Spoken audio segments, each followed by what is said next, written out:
Today we've got Andrea back with us from BeWell. She's a certified health coach that focuses on perimenopause and menopause, especially when it's concerned with reaching their health goals, feeling light but nourished, dealing with less stress and less anxiety, and just reaching those overall health and wellness goals. Welcome today, Andrea. Thank you. Thanks for having me. Perfect. So let's dive into some questions. I wanted to ask you to start with, tell us a bit more about yourself and your health focus. As you said, I'm a certified health coach and I focus on women in midlife and their transition through perimenopause, menopause. My approach is rooted in lifestyle medicine. So I'm looking at mostly nutrition, movement, sleep, stress, basically the foundations of health. And it's a science-based approach. And women come to me with different scenarios or in different scenarios. Some struggle to lose weight. They don't sleep. They feel overwhelmed, stressed. Some feel dismissed or confused and, have just been handed a prescription, but things are not really getting better. So it's, different situations. And often a change is actually quite quick. I focus on the low-hanging fruit first, and people usually feel better quite quickly with implementing some simple changes. And I can imagine there's a lot of women that feel like this. I mean, there's a lot of us that are sort of getting dismissed or maybe given medication instead of making, like you said, those pivotal lifestyle changes that can make all the difference. Yeah, I think also, doctors don't have the capacity or time to really focus on lifestyle medicine. There is so much pressure in getting, so many patients through the door, especially also outside the private sector. So it's not easy for doctors as well to focus on those things. Absolutely. And you made such a good point about that. The public sector is really overloaded. I wanted to ask you, what has made you so passionate about this very specific sort of focus? I think I was always quite health focused, and I think my own journey played a big role.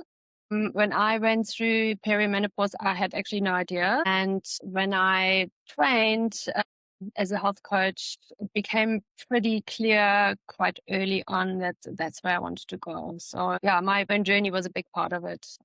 Just realizing how much is needed in that field. Exactly. Can you tell us a bit more about the lesser known symptoms of perimenopause and maybe menopause as well? Because we know we get these lists and we know the night sweats, the lack of sleeping, but what are some lesser known ones?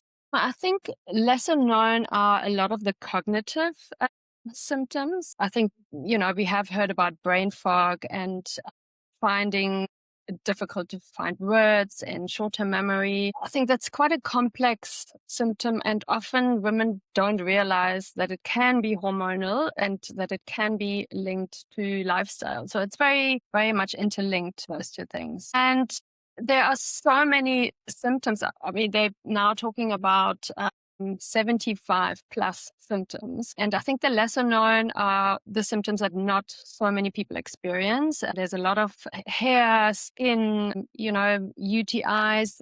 So there's a lot of disease attached to the hormonal change that might not immediately point to hormonal change. And then there are some really strange ones, like some women feel they have insects crawling over their skin. And something about the ears as well. I read something about like it wasn't ringing, but like an itchy ear. Yes, itchy ear, exactly. So there are quite a few of those that are rare, but those are the lesser known ones. Like you said, they're not going to lead you to the path of thinking, oh, this is hormone related, because they're quite bizarre and they're ambiguous. So it's not really. Yeah. And they can really take over your life. It's a small thing, but it's constantly with you. And if you suffer from that, it can be all consuming. You talk about reducing the risk of dementia by 50%, which immediately jumped out at me. Can we chat about this? Yeah, that was a study that was done in 22, and they observed almost 80,000 people, different ages between 40 and 80, I think. And they observed what the impact of walking in terms of the dementia risk. And it was an incredible study. If you walk just under 10,000 steps a day, your dementia risk decreases by 50%. And even if you only walk about 4,000 steps, you're getting a decrease of 25%, which is, yeah, quite incredible. That is incredible because, I mean, that's something Alzheimer's, dementia, and all of that. I know they're doing a lot of clinical studies at the moment, so that's wonderful to hear that something so simple can make that much difference. I wanted to also ask you about the biggest misconceptions when it comes to perimenopause and menopause, because I think there are so many out there. I think a big misconception is kind of the narrative, it's hot flushes and women go crazy. That's still very much out there. It also is the belief that it happens in our 50s. It's actually happening often much earlier. I had clients, they were in their late 30s. Then obviously there's a big misconception or just discussion about HRT where there's still believe, it's dangerous to take, and I'm not here to take it or don't take it, but I think, there needs to be more education and whether it's suitable or not. But still only about between 5 and 10% of people actually are on HRT. So it's still a very low percentage. And maybe the last one, I would say that people think it's only a woman's issue. I think it goes into the family and to, partners, children. They're all affected by it. And we all know somebody. Absolutely. It has a ripple effect on everyone in the house. Yeah. Yeah, absolutely. Okay, fantastic. So, in your opinion, how far behind is South Africa compared to the rest of the world in terms of care for these two stages? Quite hard to say. I'm not sure how far behind we are behind our countries because I don't really have proper data on countries like UK, I don't know, Germany, US. I think on the private sector, we have made a lot of progress, I would say, in the last Yeah. 5 years. Public sector, not so much. I think there is a lot still to do. And I think that access is very limited to doctors to support. Yeah. So I think a lot is happening. The conversation is happening. So I would say we're not super behind, but we're also not ahead. And yeah, I'm hoping that there is more conversation, more awareness over the next few years. I wanted to chat to you about, because you've already mentioned now the foundation pillars that are so extremely important. So let's chat about the vital importance and role of nutrition, because I think it is so important. And unfortunately, with the data that we do have on South African women, a lot of us are just not getting it. Yeah, nutrition has a really big impact during menopause or perimenopause, especially, and that's kind of my main approach is blood sugar balancing. As our estrogen declines, our blood sugar sensitivity also goes down. So there is a higher risk of insulin resistance and just also in terms of weight loss, which is one of the biggest struggles women go through. Blood sugar balancing really helps to keep your weight at bay and also, lose weight if you want to. Then gut health is really important, but irrespectively where you're at in your hormonal transition, those things are just non-negotiables. And the sooner you start to eat healthy, the lesser your perimenopause or the gentler it will be. And I really believe that the symptoms are very much attached to your lifestyle. Then anti-inflammatory is super important because we are more inflamed as we, lose our hormones. And I would say the culprits are alcohol. Nobody wants to hear that, but it plays a big role. And I've got lots of clients who say, I drink 1 or 2 glasses of wine and I just don't tolerate it anymore. So that's also the body telling us what it needs and what it doesn't need. And yeah, I would say refined sugar, ultra processed foods. So those are all the things that can make a huge difference if we cut down on those. I think also during those periods or stages, disease becomes a factor. or your risk factor kind of starts, so nutrition is so, so important when it comes to that, because you can prevent that even if you've got a genetic component to a large degree. They're saying between 40 and 60% is preventable. So that's a lot of control that you actually have. And like you say, anti-inflammatory, fiber, non-processed, everything. That is a huge power in your court that you have control over. Yeah, Absolutely. And I think there needs to be a mind shift, because a lot of people think eating healthy is dieting, but it's actually not. Eating healthy is to nourish yourself, not to starve. A lot of women actually undereat because they think you need to eat less, exercise more, and it's also very much cortisol driven. And by starving ourselves and exercising a lot, our cortisol is high, and the body then actually doesn't allow to use fat storage. The body then will hold on to everything it has. exactly. And So your hormones are very much impacted with that imbalance. yes, Yes. absolutely. Yeah, Yeah, so nutrition, and that's what I mean by low hanging fruit. That is really easy to change. And often people actually know what to do, but often they don't have a plan and they don't know how to start. It's like, yeah. okay, on Monday, and then it's It like sounds overwhelming. 10 Mondays later, we still at the same point. And that's where I help to come up with a plan that's sustainable, that's realistic, and sometimes also goals that are way too high are the problem. If somebody says, I need to lose 10 kilos in 2 months, that's a goal that is not reachable. So it's helping my clients to set realistic goals and to have accountability and just to be consistent with Exactly. simple changes. It doesn't have to be an overhaul. Yeah, absolutely. It helps you to maintain instead of like climbing the peak and then Exactly. yeah, Yeah. It's not a diet to lose weight. It's actually a lifestyle change, and that should be continued until or for the rest of your life. exactly. It's a mental state. That leads us to physical movement, which has widespread benefits. I actually saw yesterday there's a study, I think Australia and there was one other country is now treating it as a medicine. Exercise has become a medicine. But in these stages, I feel like they play such a crucial role, even in terms of like your bone health, your bone density,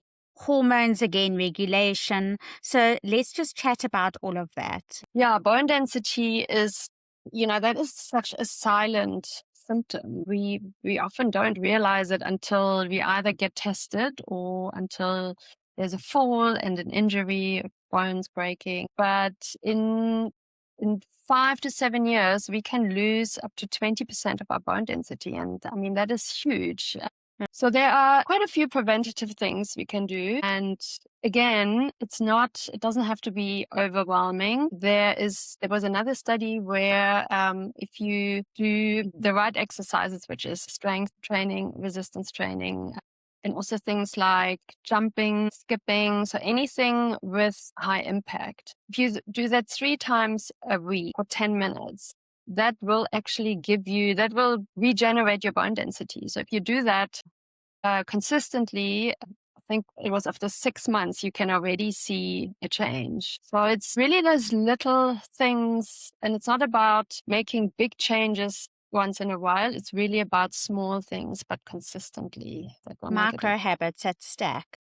Yes, absolutely. Perfect. So let's chat about the dreaded hot flashes, night sweats, which in summer must be an absolute, to deal with that. What causes it and how is it best managed, in your opinion? So the hot flashes are also connected to a decline of our hormones, and it's actually a response of the body to cool. So Yeah. estrogen it works like regulates the temperature in our body, and because it's more sensitive, if there is like trigger can be caffeine, can be alcohol, can be stress, spicy food. So any small trigger can basically cause a hot flash, and the body isn't able to regulate it as well as in our youth when we had all our estrogen, progesterone, and it's the body reacts with a cooling response, and that's why we're sweating. So there are various things that can help. Depends also if you get hot flushes in the day or at night. What I used to do, I used to take a hot water bottle, put it in the freezer, and actually take it into bed with me during the night. And that really worked well. And, things like wearing not so tight clothes, Breathable trying to, fabric. exactly, trying to avoid those triggers. Like alcohol, caffeine, being in very hot rooms, maybe sleeping with air condition if you can tolerate that. There is also HRT has helped also many women, but as I said, that's a very personal choice whether I want to go down that road or not. So there are definitely easy things to manage it. It might not completely stop, but to make it easier. Yes. You touched on stress now, so I wanted to just talk about that a little bit more. How does stress impact on you during these stages? I can imagine quite hectically. Yeah. Stress is a big thing, and I see it in a lot of clients. They say to me, I used to be able to handle all of this stuff, kids, work, partner, and now suddenly they feel overwhelmed with things that they used to manage easily. And that's definitely also, the hormones that remove that buffer that gave you a certain tolerance. So that's why stress management becomes really important, and cortisol is connected to so many other things. So I think it's really important to start prioritizing yourself. We always run on our last reserves, especially as moms, as in our careers, managing everyone. So yeah, stress management is a huge component and really important, and makes a big difference if we again start implementing small things. It doesn't have to be a huge change. Yes. And if I remember correctly, progesterone's actually the one that is your buffer. And once that starts decreasing, it's an indicator. Yes. Okay, perfect. So you were talking about micro habits. Give us 5 that you live by. Oh, my 5, and I don't know if they're micro habits. They're just 5 things that I really started quite a long time ago, and they're kind of my non-negotiables, which is I really eat protein with every meal, or every snack even. It just makes a huge difference to cravings and just feeling saturated and just feeling nourished and good. Hydration before coffee. Used to drink coffee first thing, and now I drink water first, and I actually often eat before I drink coffee. Same thing with exercise. I eat before I exercise. I can literally feel my cortisol if I exercise, or not Oh, even exercise, just walking. I don't eat. I can feel my body is under stress.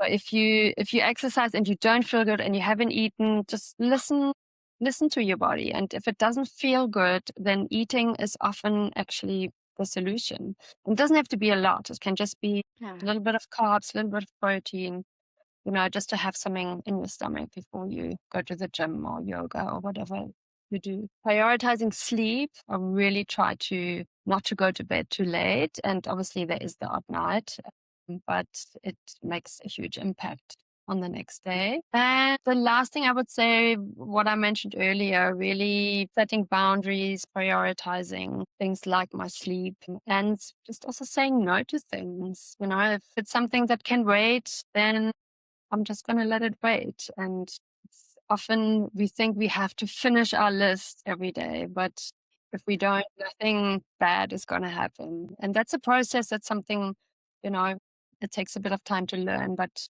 It does. a big difference. It does. Mental health, that pressure on ourselves, it's so bad for our mental health. And often, like you say, the world's not going to collapse. Yeah. Exactly. It's almost like I feel sometimes people, they need to be busy to feel that they've done. Yeah. And have a nap if you feel you need a nap, and there's nothing wrong with it. Or, you know, so it's It's really, good. yeah, Yeah. absolutely. I mean, sleep is so important, and even just resting, it's just in the long term, it will. It's one of the longevity indicators is actually your sleep. Yes, you're 100%. Yeah. Wanted to, okay, so the last question, in your opinion, are we getting close to getting rid of the ridiculous stigma around these stages? If not, what more do we need to do besides these conversations? I feel like they help a lot. I think we are closer than we were 5 years ago with, social media and people speaking out. And also at the workplace, there's conversations now happening, but there is still a lot of stigma. But I think we're on a good path. I think doctors are starting to educate themselves about menopause, and I think we just need to keep the conversation going. We need to educate our families, partners, and we need to, as I said before, also make it accessible to lower income groups and to, the public health sector. And also, I think mindset shift. Not to see menopause as a decline, to see it actually as an opportunity to reclaim our health and to be more aware and more conscious about our health. To live a good life beyond menopause. Yes, exactly. Okay, perfect. I wanted to ask you, are there any upcoming events or workshops or collabs that you're going to be having in the next few months? So there aren't really events or collabs.